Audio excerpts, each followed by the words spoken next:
Alright guys, I just want to talk to you briefly about a few things that you can do as you finish up your Joy Studio project. And you can do this with whatever material you've been using. The three things I'm about to tell you apply to all types of mediums. So the first thing you should do before you call it done is really check your edges and see where you can clean up your edges. Remember, we don't want to outline, but there are ways to clean up our edges in a way that just helps things look kind of more crisp and neat. So for example, as I look at my piece, right here, this edge is really nice and neat. It's not an outline. It blends in with my value, but it kind of hugs my subject.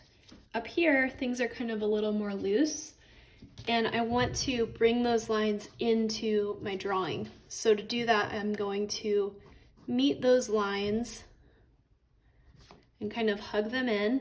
And I'm not going to leave that as an outline. Instead, I'm going to match the value. For me, I'm using a pen. Obviously, if you're using a pencil, you can use that, or colored pencil. I'm going to match the value that was already there, and that's going to make it just appear a little bit more crisp and clean. Maybe I add a little bit here as well to clean up the other edges. That was kind of a more dramatic example, but even down here, there's just some spots where it's not super clean. I'm going to go in there with my pen and match the value. So that's the first thing you should be doing. The second thing is checking that you have at least 5 values. So somewhere in your drawing or whatever material you're using, you should have really light lights and really dark darks. So as I look at my drawing here, you can see that I got really dark here, and then I ended up going in with a colored pencil to bring in some highlights. You might want to look for, though, do you have 3 values in between your dark and your light? For mine, the color of the paper almost acts as another value, and you can see that I've lightly layered pen to create some midtones. As I look right here, I'm noticing my values, they just don't feel quite right to me. I'm gonna make this shine a little bit less dramatic. So I'm gonna go in and just kind of blend that out a little bit more to create more of a range of value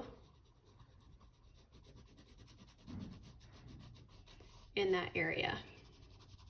So it's not quite so punchy. It's a good idea to just step back from your work every now and again and see what you need to tweak. Another thing I'm noticing is I have these highlights right here and here, and maybe I need to add some here. So try to get a sense of balance of your values in your work. And then the last thing that I would suggest is grabbing an eraser and just cleaning up your smudges and any loose lines. So I'm not quite 100% done with this, but if I look over here, I might just go in with my eraser, and even if you don't see a ton of like stuff on your paper, especially if your paper is white, just erase on there and you're gonna see that probably some pencil dust, if you're using graphite or if you're using colored pencil, anywhere you want to be white, you want to really clean up the color of the paper with an eraser, just to keep things really tidy and neat. So I'm going to continue working on this before I finish it up. I'm probably going to be focusing on my circles here, making them look a little bit more neat and blended. And each of you are going to have a different task, really, depending on what your piece requires. So feel free to send an email with a photo if you're not sure what to do for your finishing touches, but otherwise, those are 3 things you can get started with to finish up your piece.